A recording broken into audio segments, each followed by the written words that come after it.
একটু শুনেন আশরাফ আলী থানভীকে আমার আলা হযরত আজিমুল বারাকাত আহমদ রেজা খান ফাজরা কেল্লাবি মাহফিলে যাচ্ছে বলছে করে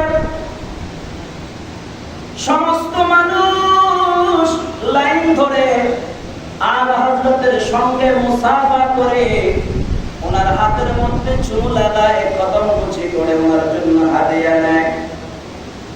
আশরাফ আলী থানভী বড় মাপের একজন আলেম ছিলেন। উনি মাথার মধ্যে ঘোমটা দিয়ে চেহারাটা ঢেকে ওনার একজন ভক্তকে বলছে, ও ভক্ত আমার, তুমি এখানে দাঁড়াও, আমি একটু আসতেছি। বলে কোথায় যাচ্ছেন? বলে শুনেছি লঞ্চের উপরে নাকি আলা হযরত আছে। জীবনে বহুবার আলা হযরতের নাম শুনেছি, আজকে সচক্ষে দেখবো এবং তার সাথে সাক্ষাৎ করবো। আশরাফ আলী থানভী ঘোমটা দিয়ে চেহারাটা ঢেকে আলা হযরতের সঙ্গে মুসাফা করার জন্য গিয়েছে।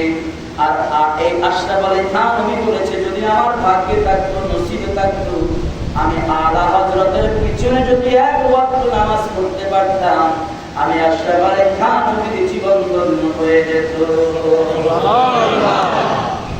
আলা হযরতের সঙ্গে মুসাফা করে আশরাফ আলী থানভী যখন চলে আসলো, একজন মুরিদ বলে, ও আলা হযরত জানেননি উনি কি আপনার সঙ্গে মুসাফা করেছে? বলে উনি কি? আমি তো চিনতে পারলাম না। বলে উনি হচ্ছেন আশরাফ আলী থানভী। আলা হযরত বলে, তাড়াতাড়ি সাবান দিয়ে আমার হাতটা দিয়ে পরিষ্কার করি।